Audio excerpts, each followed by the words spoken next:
Good day, everyone, and welcome to the third and final webinar in this Inherited Arrhythmia educational series presented by Ambry Genetics and the SADS Foundation, entitled Cardiovascular Genetic Testing Practices Around the World.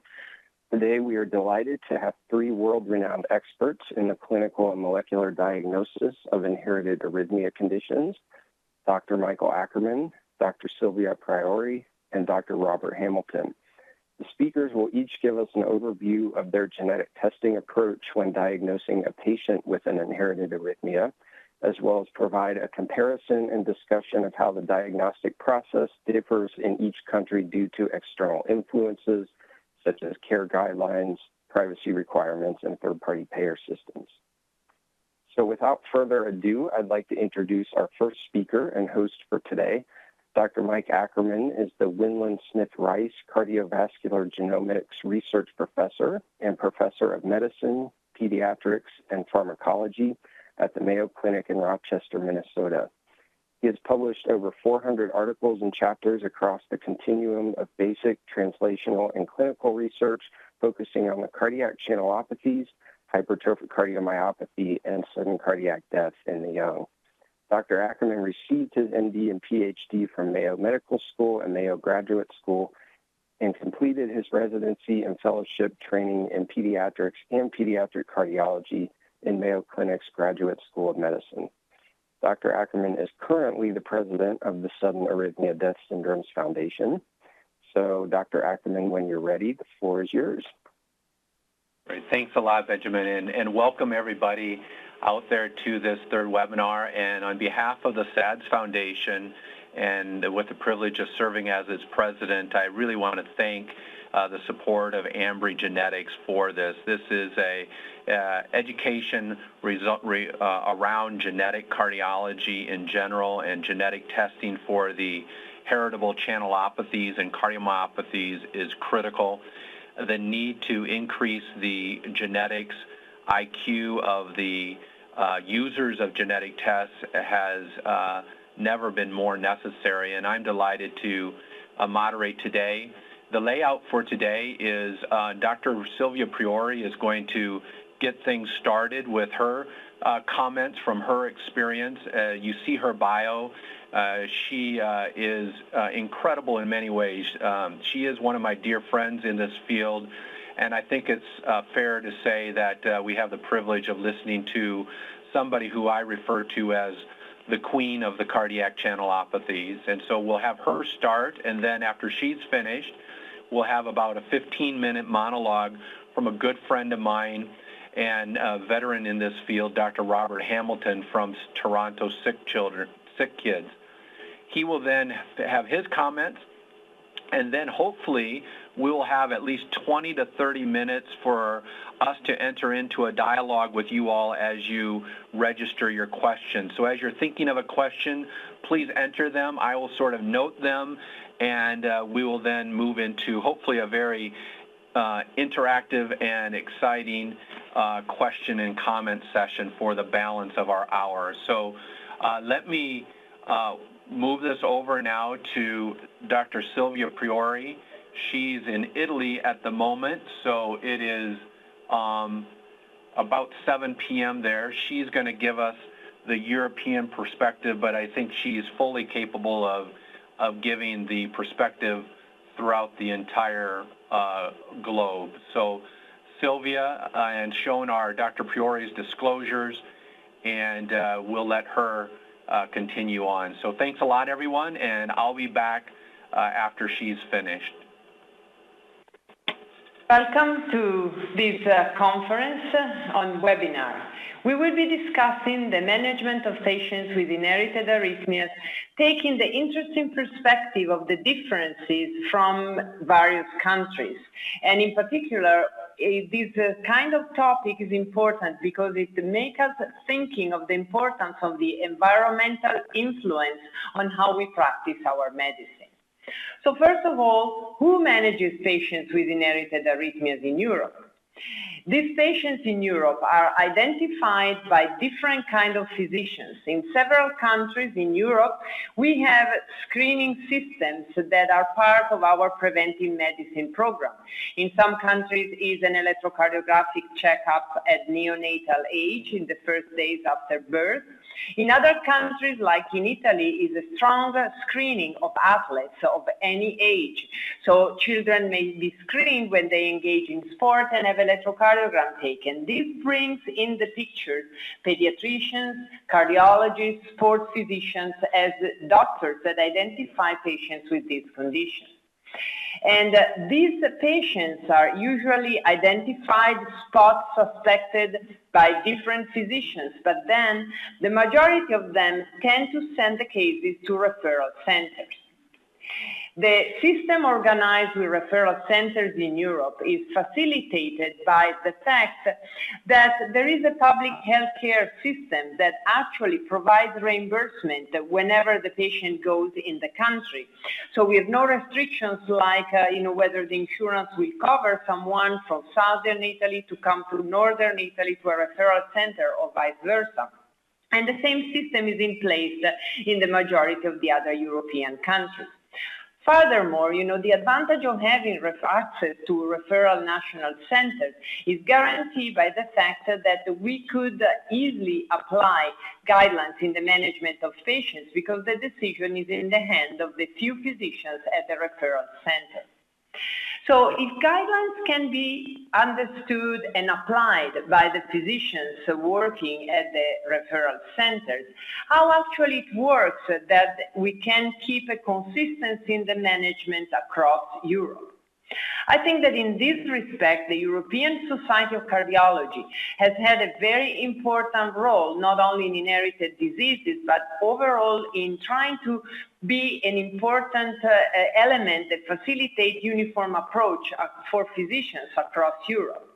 And there is an agreement between the European Society of Cardiology, ESC, that the national societies, Italy, France, Spain, Poland, will not develop their own national guidelines, but they will actually accept and translate in the national language the European guidelines.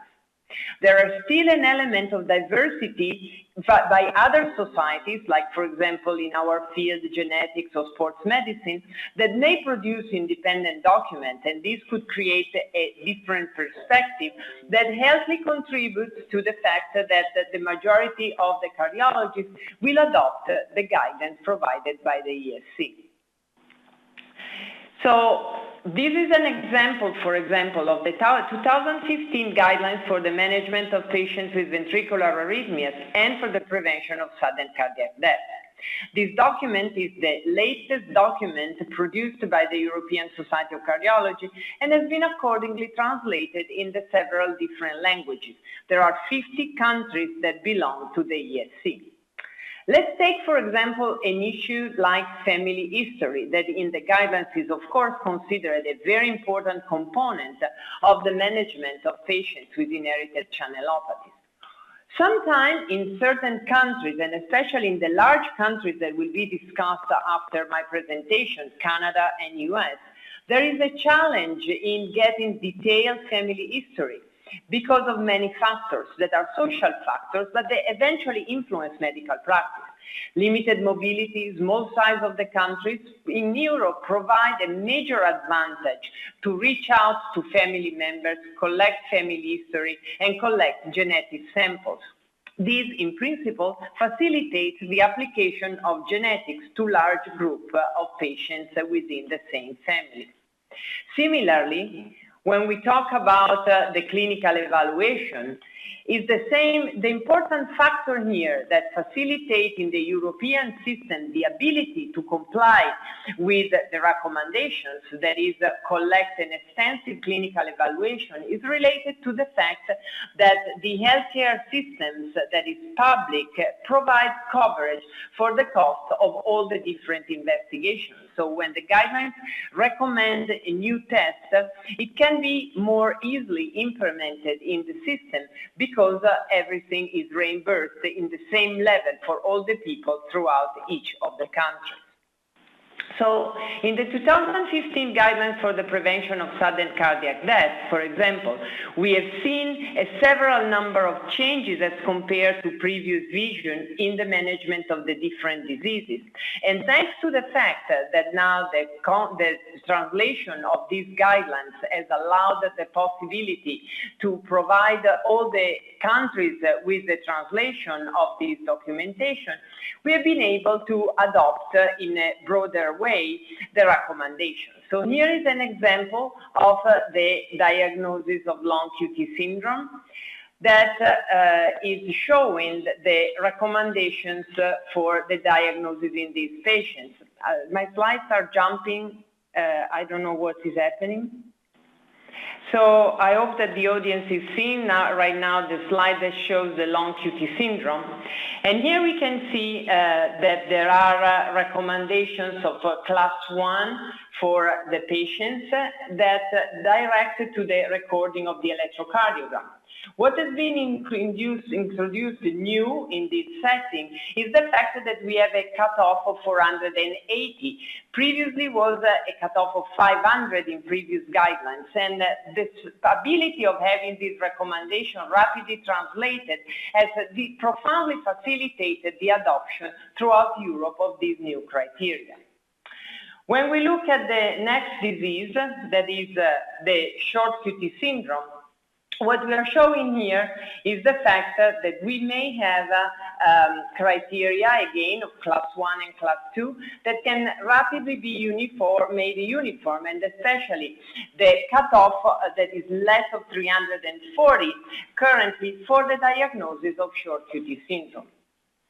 In the next slide, what we are seeing is the diagnosis of Brugada syndrome. What is shown here is the fact that now there is a recommendation for adopting recording in the highest leads as a criteria for complete diagnosis. So recording of the diagnostic right precordial leads in not only in the fourth but only in the third and second intercostal space has become now a European recommendation that is being adopted in most of the countries, as seen in the next slide that clearly spells out this recommendation. Interestingly, as we will hear in the other talks, this recommendation was initially proposed by the joint guidelines produced by the Heart Rhythm Society in a conjunction with other heart rhythm associations, including the European one. But we believe that thanks to the global translation of the guidelines produced by the European Society, we are able really to reach a larger number of individuals. Finally, to conclude, in the diagnosis of catecholaminergic polymorphic VT, in the recent European Society of Cardiology diagnosis, we have been able to send a very strong message that also the patients that carry a pathogenic mutations, even without showing a phenotype, should be considered as affected individuals. And this once more link the importance of an appropriate diagnostic criteria that includes, whenever needed, and when we are certain of the meaning of the mutation, the introduction of genetics in the area of the medical decision. The next slide we will be discussing, similarly, how the environment can influence therapy.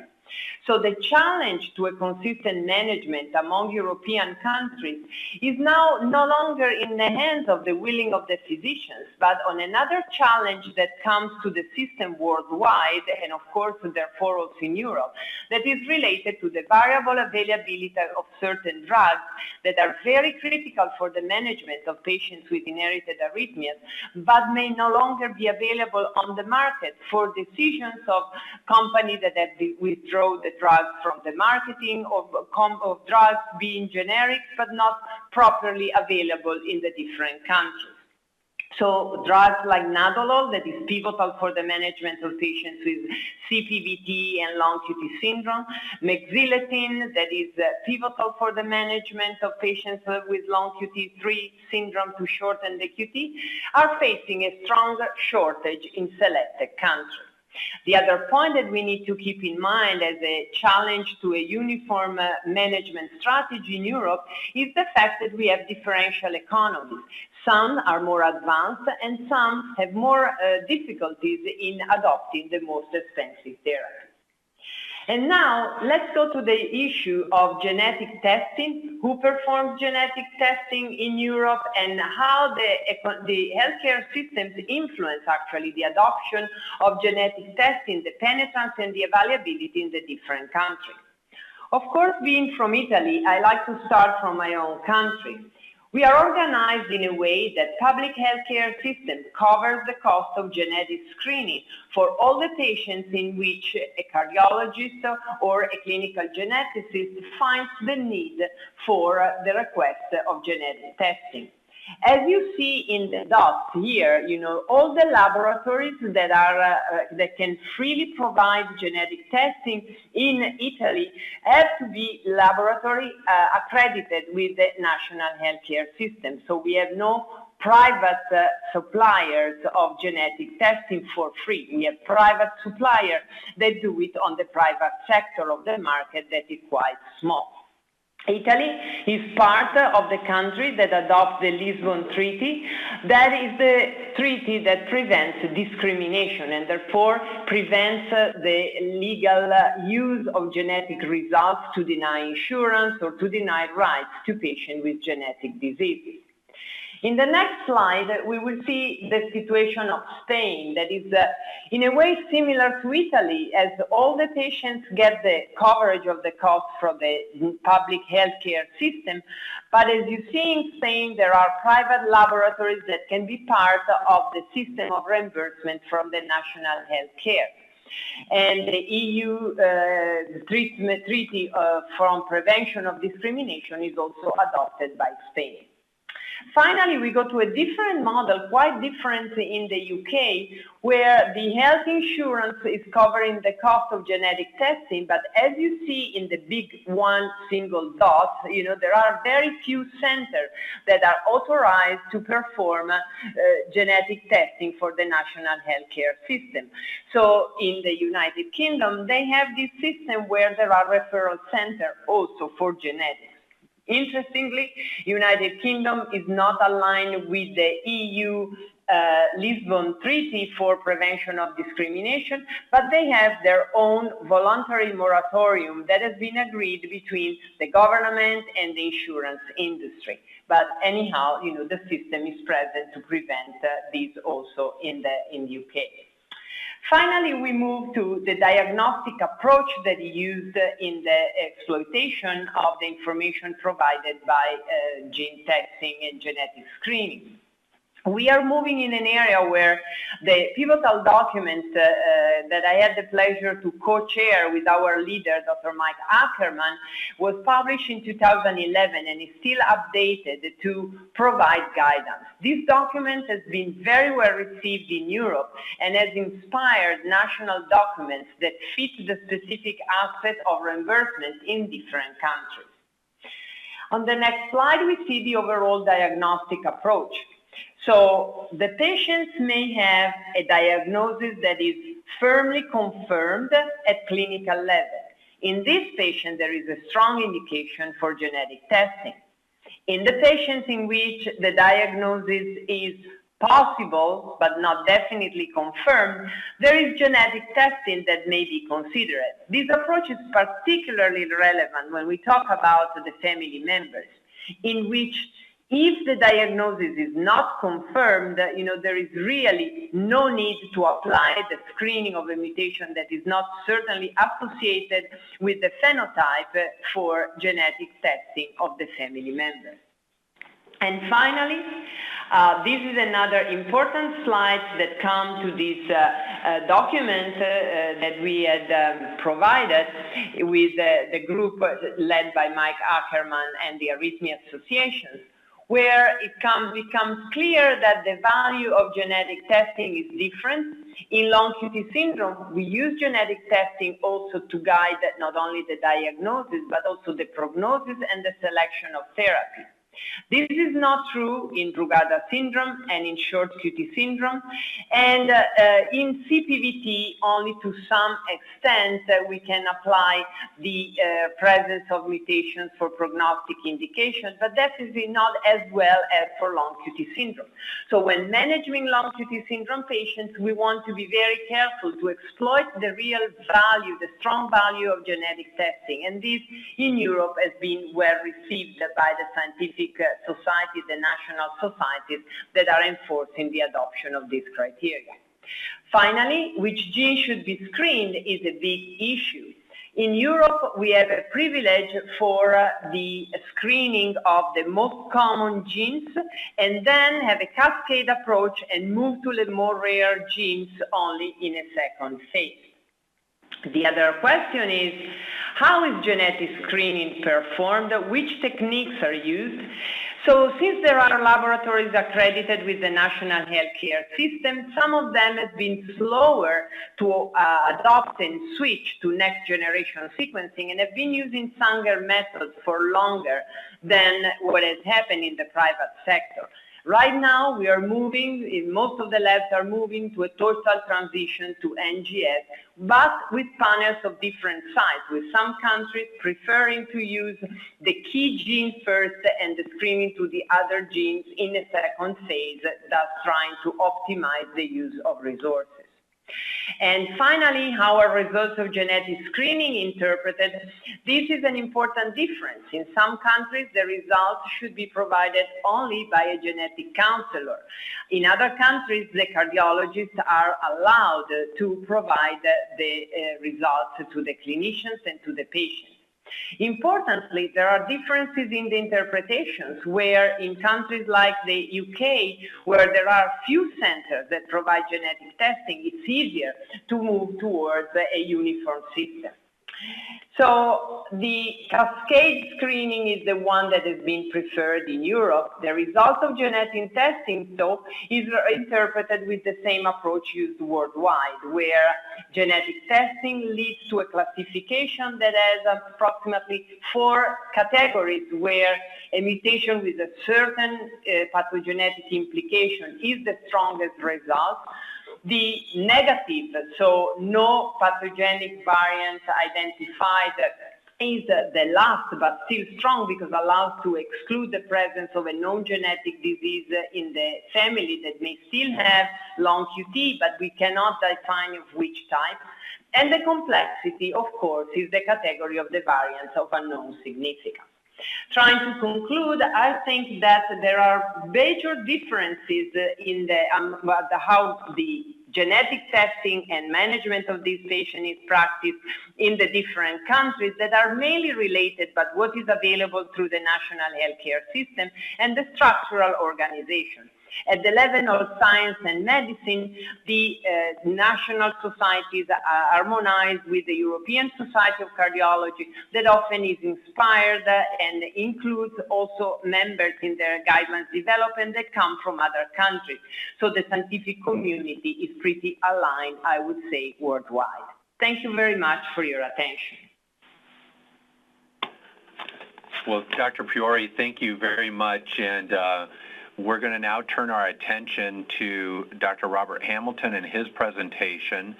And again, after his is completed, we'll enter into some questions and try to answer them to the best of our ability. So if you're thinking of any or have any, go ahead and post them now, and I'll start reviewing them during the course of Dr. Hamilton's presentation. So, Robert, I turn it over to you. Thank you very much. Thanks, Mike. So welcome to the Canadian section of today's webinar. So Canada has some unique challenges. Our land area is equivalent to the United States, but we only have 1/9 of the population. In contrast, Europe is 1/3 the land area of either the US or Canada, and the population density is often much higher. So for instance, Belgium's population density is 354 people per kilometer squared, whereas the U.S. is 1/10 of that at 33, and Canada is 1/10 of that at 2. So we have a lot of area to cover to look after a rather spread out group of people. However, in 2014, we only spent about 10.4%, just above the world average, of our modest gross domestic product on healthcare, covering 100% of our population, perhaps compared to 17% of GDP in the United States. And our current and enduring model of healthcare, Canadian Medicare, was proposed by a social democrat named Tommy Douglas. And you can kind of think of him as the Bernie Sanders of his time, if you've been following American election politics. And he implemented province-by-province Medicare between 1962 and 1964. Now, I'll just digress for a moment. I had the pleasure of going up to the cottage for the last long weekend, this weekend, and on the way up I drove, because the main highway was busy, through two small communities that were home to two rather famous Canadian physicians. One is Sir William Osler, and one of his quotes, the bottom one there, is, "Medicine is a science of uncertainty and an art of probability." And I think that was rather prescient, and I think nowhere is that more true than of cardiac genetics. The other community I drove through was Gravenhurst, which was the birthplace of Norman Bethune, and he's best known for bringing modern medicine to rural China during one of the very early wars. He treated sick villagers as much as wounded soldiers, and his quotes are there, but I would suggest that there's an element in terms of genetic testing that he, as perhaps one of the more socialist physicians of his time, said that we were selling bread at the price of jewels, and this may be true as well. And I think you'll see that point made as we take a look at how genetic testing in Canada has evolved. So where are we at? This is the other scene that I passed on the way up to the cottage. There's the hay bale in front, which I think of as the physician and the family trying to find the needle in the haystack, looking for the cause of their inherited arrhythmia condition. But in the background are the silos that consist of the geneticists that are not necessarily talking to the cardiologists, and the genetic laboratories that don't necessarily talk to each other, and certainly government and insurance agencies that don't speak to any of them. And so if we all operate in silos, as we have in the past, I think you'll see that the ability to move ahead with genetic testing in our country was impeded, but eventually overcome through some communication. So what are the principles of the Canada Health Act? They are universality, comprehensiveness, accessibility, public administration, and portability. So for universality, all Canadian residents must be covered, 100% for basic medical care. And for comprehensiveness, all medically necessary physicians and hospital services must be covered. The problem is this is administered province by province across the country. And so each province can decide to what extent cardiac genetics are considered medically necessary. My comments will talk mostly about my home province of Ontario, where I think we've been fairly advanced in our uptake and translation of cardiac genetics. These are the kinds of costs across the country to provide all health care to individuals, and they range from about $5,000 to $6,000 per individual per year. So you can see that, to add in a cost for a single genetic test of, $5,400 US would add quite a lot to any one individual's cost of health care in each of these provinces. And you can see that, unfortunately, because of the universality of health care insurance being administered by government, by the provinces, that this actually takes up a large portion of each province's budget. And so in tough times like the recession that we just came out of, there's always a move to try to reduce health care funding and thus, unfortunately, health care services. So it's in this background, and particularly during the recession of 2007 to 2010, with the evolution of increased genetic testing that was becoming available, both in terms of research findings and in translation to clinical genetic testing, that I give this talk today.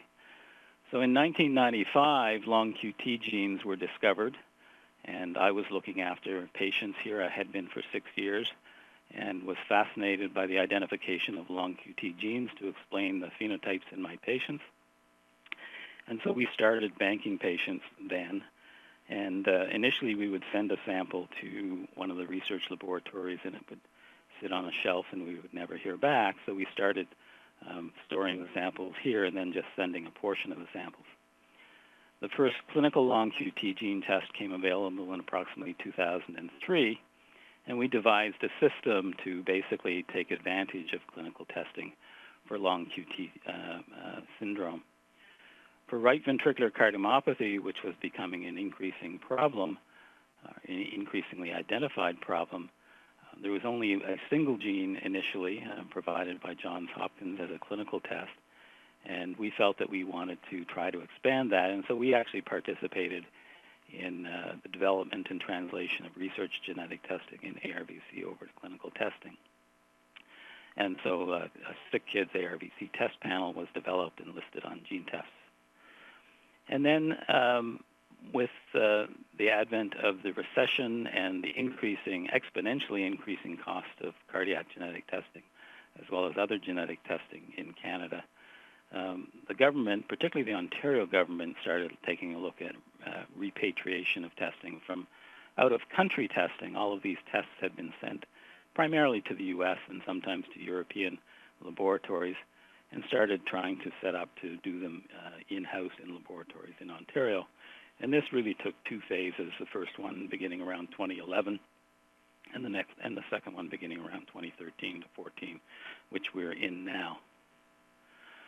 So what the Ontario government recognized was that there were approximately 2,300 gene tests at the time in May of 2011 when they reviewed this, and yet less than 120 gene tests were being performed in Ontario, most going to the United States, and with exponential increasing costs, primarily due to volume. And they recognized that our out-of-country testing costs would be greater than for all genetic tests now performed in Ontario at the time, and that was in May of 2011. So they felt that something needed to be done.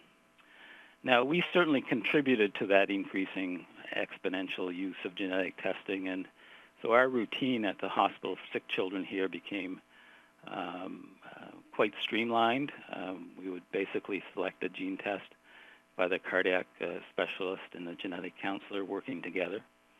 All we really needed to do in Ontario to get funding for the test was to send in a short application if the test was performed out of country, which it always was at that time, along with, at the time, a letter, and we developed a template-based letter to request gene testing out of country.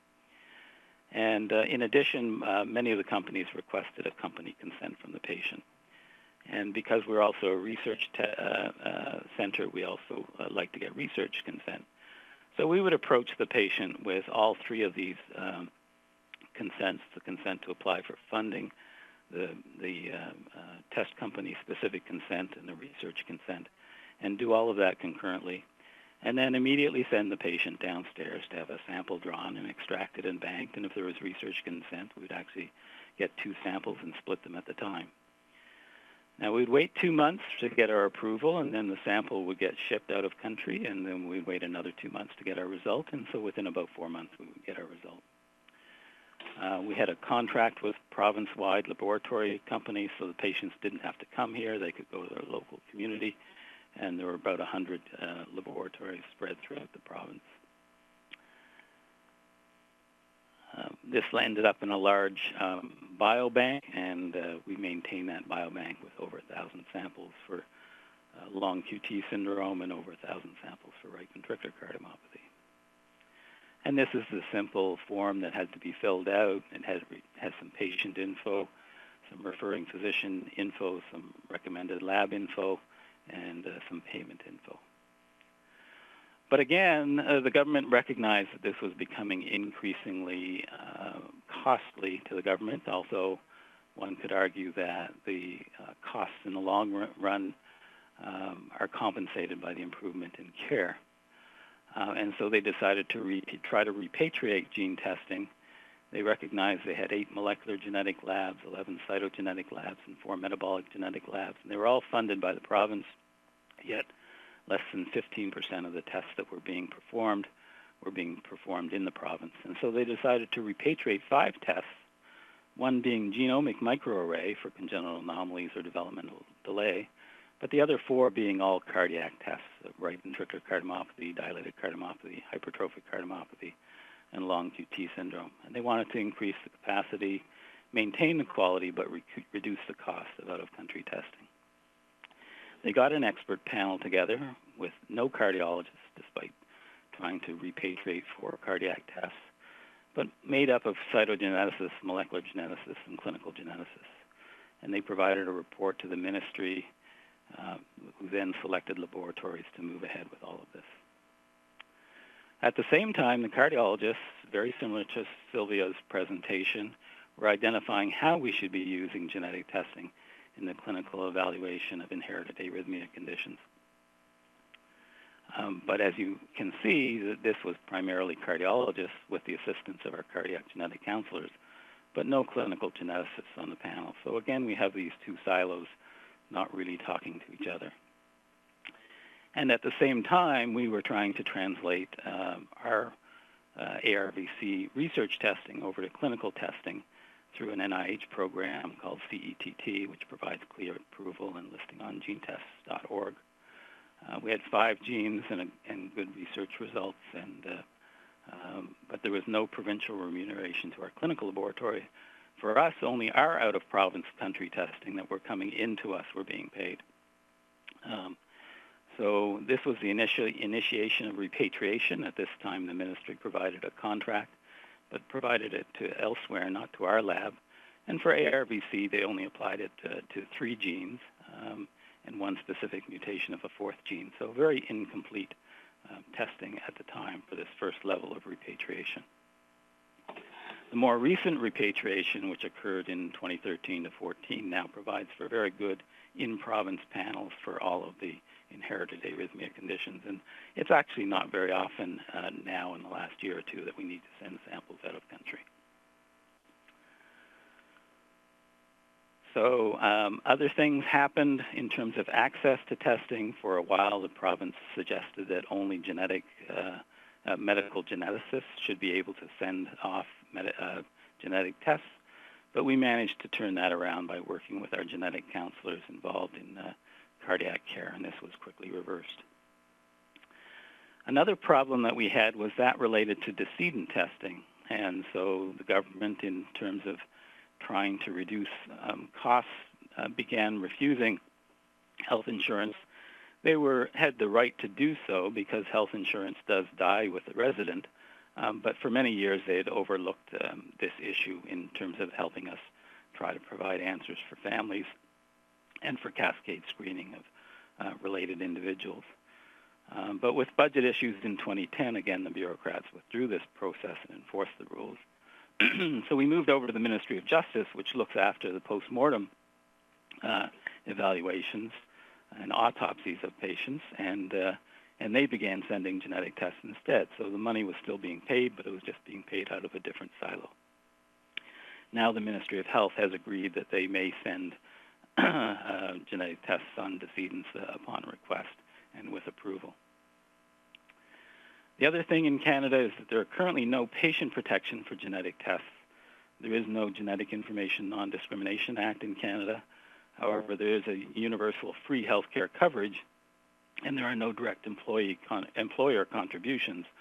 So for the most part, the issues around that brought in GINA in the United States really don't apply in Canada. However, there are still life and travel insurance issues.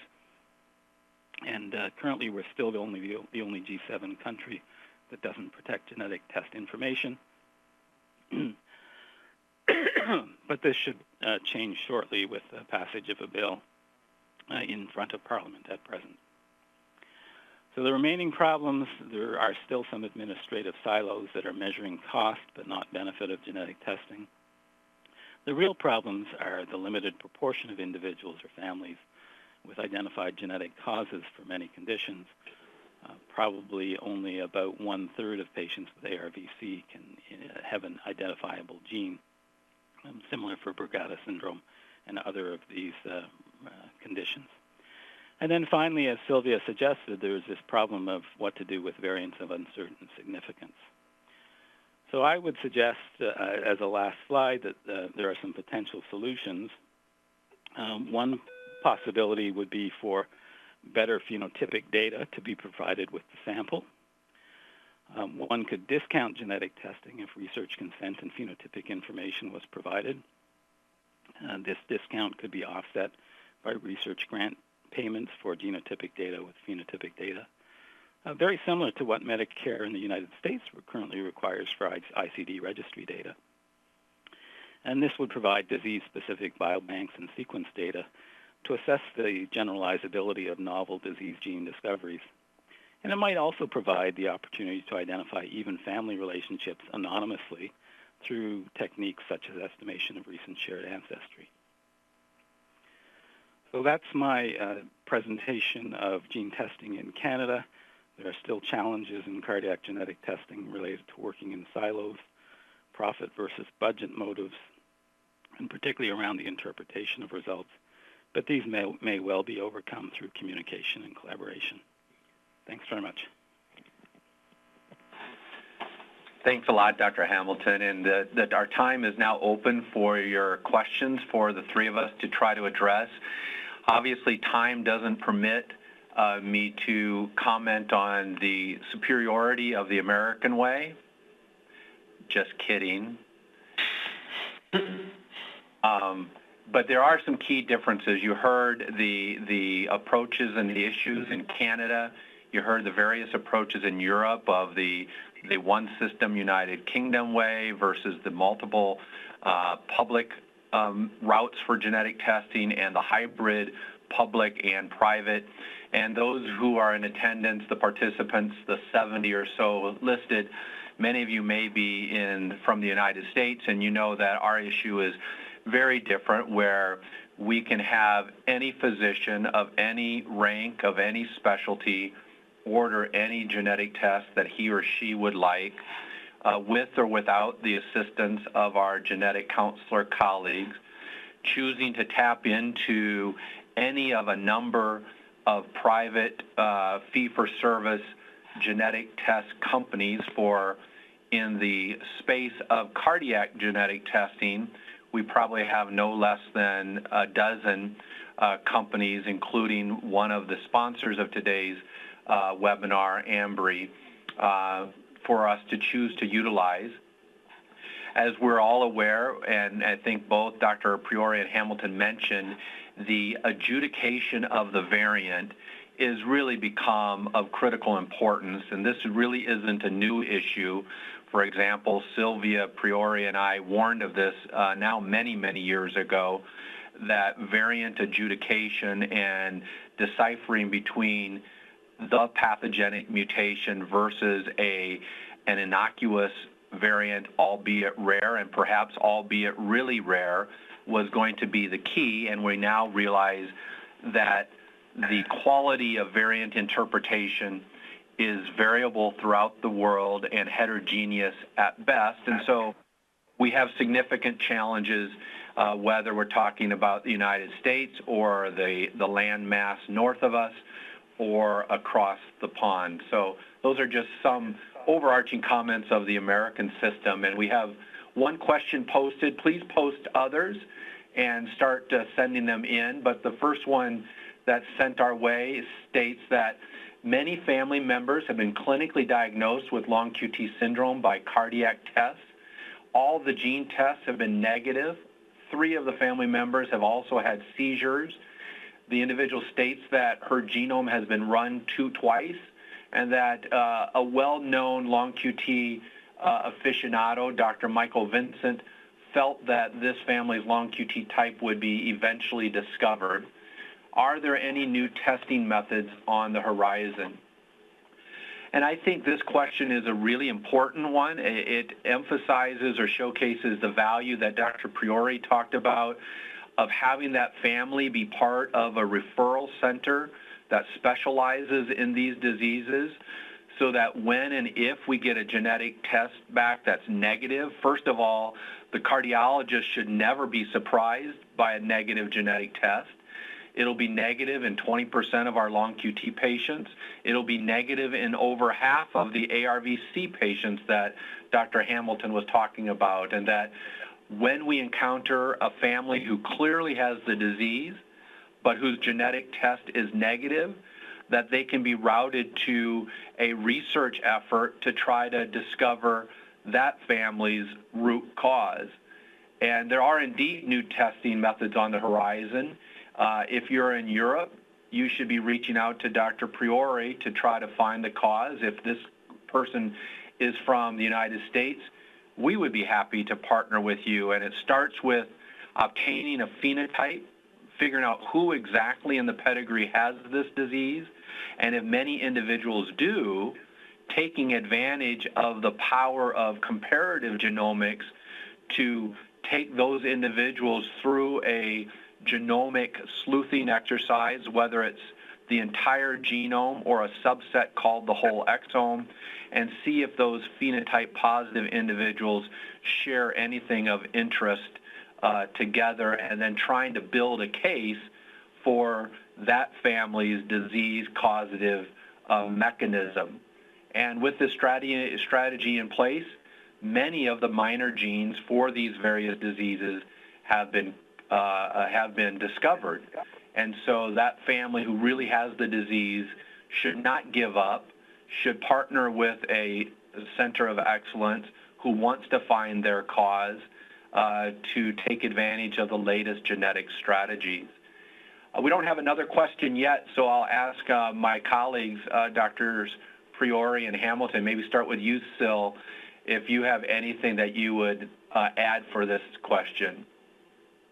Yeah, maybe I ask a question to you because both Canada and Europe have a social system and you have an insurance system. It seems to me from the time I've practiced in the US that the insurance system may provide challenges in terms of not having a uniform approach to what is reimbursed to what is not. How do you see this moving along for the future? Yeah, I think that's kind of the question when it comes to reimbursement in the United States. I think, the landscape is clearly different. When I started accessing a commercial clinically available genetic test in 2004, and that was the year that Dr. Hamilton cited as really the advent of clinically available diagnostic genetic testing as opposed to research lab-based testing, I probably had over 75% of my patients where we tried to secure the test get at least 75% of the test denied. So I had a majority of time complete denials, and now I would say in the kind of patients who come with their insurance to a place called Mayo Clinic, we have over 75% of those same kind of patients getting over 75% of the tests covered.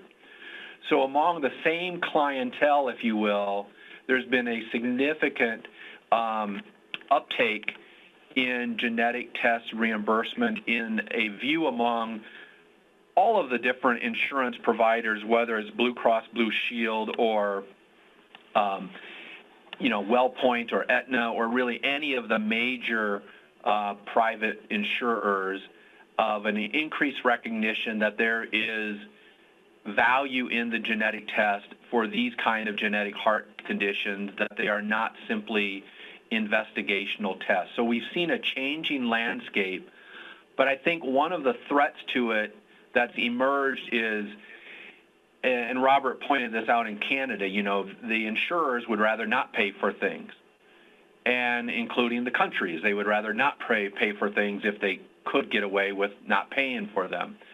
And the insurers have started to put out the line, which has been proved to us that there's an outcome difference based upon the genetic test result. So they're, Sylvia, they're kind of putting a line in the sand that is unachievable for the next 20 to 50 years to clearly prove that by virtue of the genetic test result alone made a survival outcome difference. And, if they insist on that, I think that's going to be a real threat, and potentially we could see the progress of reimbursement that's been achieved over this past decade set backwards. Yeah, you're right. So, actually how we practice, you're saying, can influence the position that the regulatories, or in this case, insurance, are taking. This is a very good point, and incentive to practice wisely and follow guidelines. In your case, Mike, the problem is that the benefit may be for another family member who's insured by a different agent. Exactly.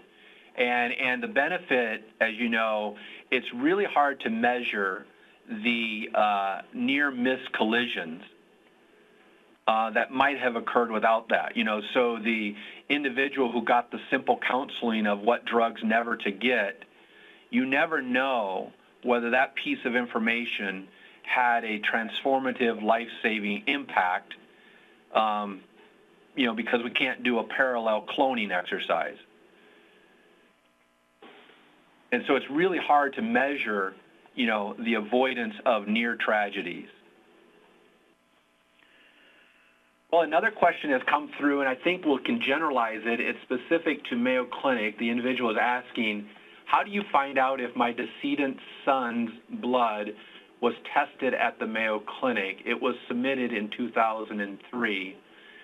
And I think this, first of all, even though it's been 13 years since the passing, sympathies about that tragedy. I mean, I think the three of us are well acquainted with the incredible tragedies and the family stories that we have the privilege of engaging in. But I think maybe the way we can generalize the question is, what do research laboratories like Drs. Priori and Hamilton in mind we do? Because we have two different roles. We are clinicians who have the privilege of taking care of families. We also have research investigations. And Dr. Hamilton pointed out how sometimes samples he would send to a research lab and nothing would come back. And I think research subjects, no matter who they are and where they are, always have the right to engage that research laboratory for follow-up, a status report. Most research laboratories do not inform the research subjects that nothing has been discovered. Usually the point of contact for the research laboratory is when something has been found that crosses the threshold of duty to inform, duty to warn. And so, but that doesn't prevent a research subject to call out of curiosity or interest to say, just checking in, have any advances, any insights been made with our family's sample?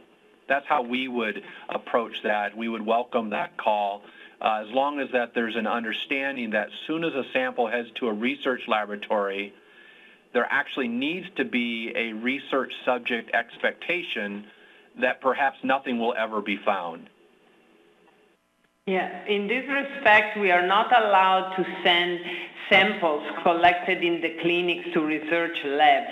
Even we have to separate in our own hospital the research lab that may use DNA for scientific project, discovery of new genes, SNPs analysis, from the laboratory, so the part of the lab that is actually working for the national healthcare system, exactly for the reasons and the concern you are outlining. So I think that the patients need to be aware when the sample is going to a clinical facility and when it's going to a research, and the two processes should be kept separate and clear for the patient where their sample is, and clear the expectation of the difference of the two systems. Good point. There's a great question here for the three of us. Is there a significantly higher proportion of patients who are opting for out-of-pocket payment of genetic tests so that the results are not in the reach of insurance companies, or in the case of Canada or other countries, not in the reach of the country bureaucrats themselves? I'll take the American. I don't think we know that. I think we've seen an increased landscape of insurance reimbursement. So most families that I take care of do run it through their insurance company to see what will be covered and what would be their residual out-of-pocket burden, if any. They're not as concerned with the insurance company having access to it because we did pass the Non-Discrimination Act, the Genetic Non-Discrimination Act into law several years ago, which prevented that insurance company from using that information to alter their insurance coverage. However, not included in that is life insurance.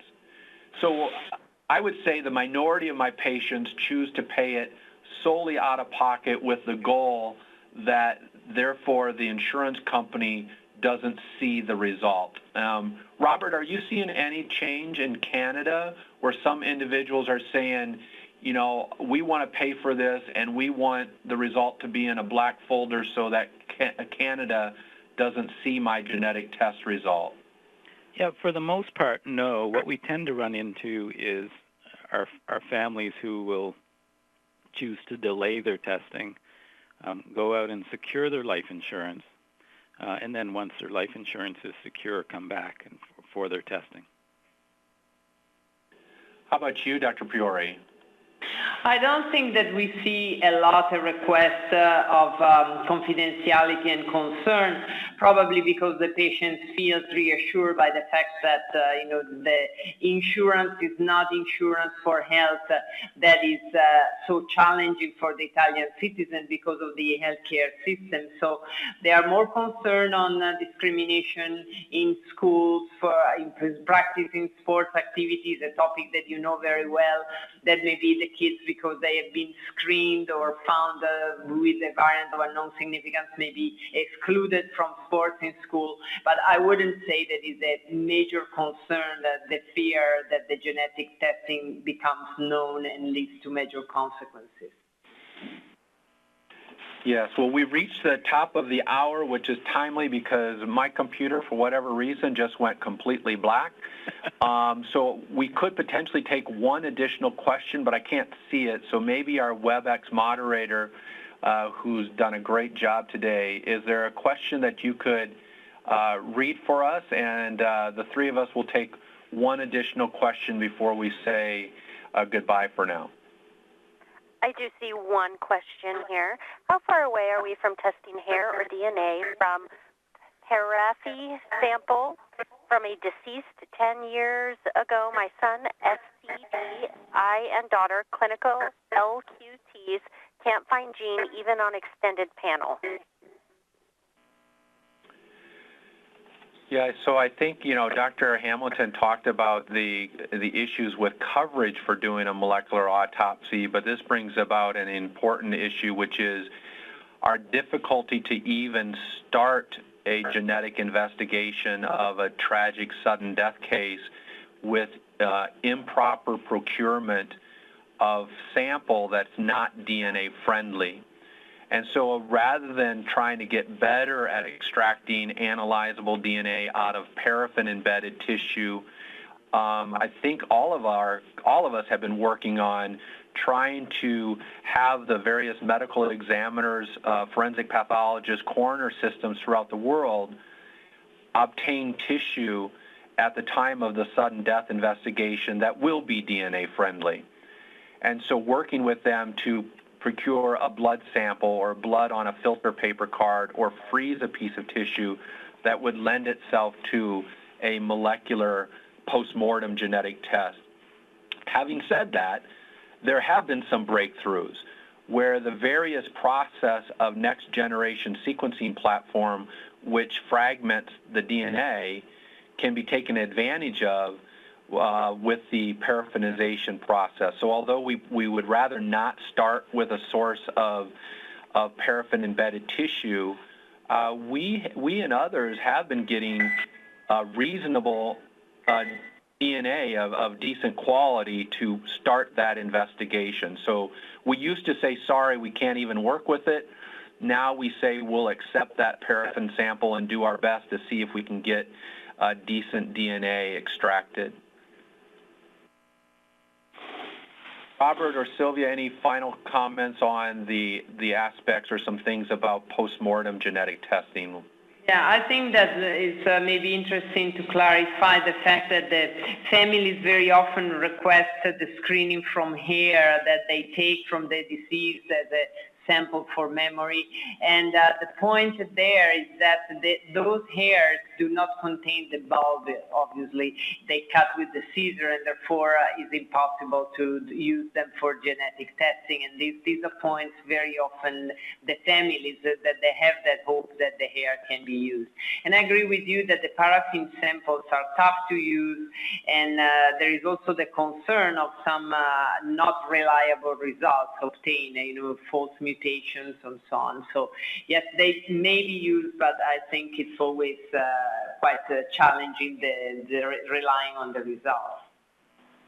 Yeah, in Canada, two cardiac genetic colleagues have worked with the Ontario coroner system to, for the last 10 years or so, to anytime there's a sudden death under the age of, I think it's 50 with no coronary cause found, that samples are retained, samples of DNA-bearing tissue, typically blood, are retained, and they also have a protocol to examine the heart under a very specific protocol, looking for all of the different cardiomyopathies. So they retain that tissue for about 5 years. I think they've now shortened it to 2 to 3 years, unfortunately, and sometimes we miss samples because of that.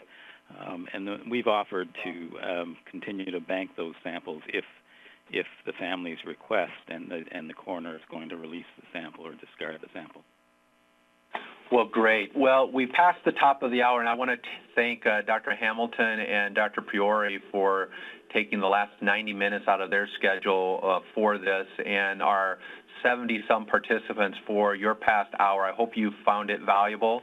I want to thank Ambry for their support of the SADS Foundation. As those here know, the SADS Foundation is the largest nonprofit advocacy organization devoted to families at risk of sudden death from one of these channelopathies that we've been discussing today. And our mission at the SADS Foundation is to help families live and thrive despite the diagnosis. So if you don't know us at the SADS Foundation, I would encourage you to get to know us and join us. And if you are interested in more information, reach out to us at the SADS Foundation at www.stopsads.org. So have a wonderful day, and I want to thank the organizers at WebEx for helping us put on a hopefully what will be viewed as an outstanding seminar. So have a great day, and take care, everyone.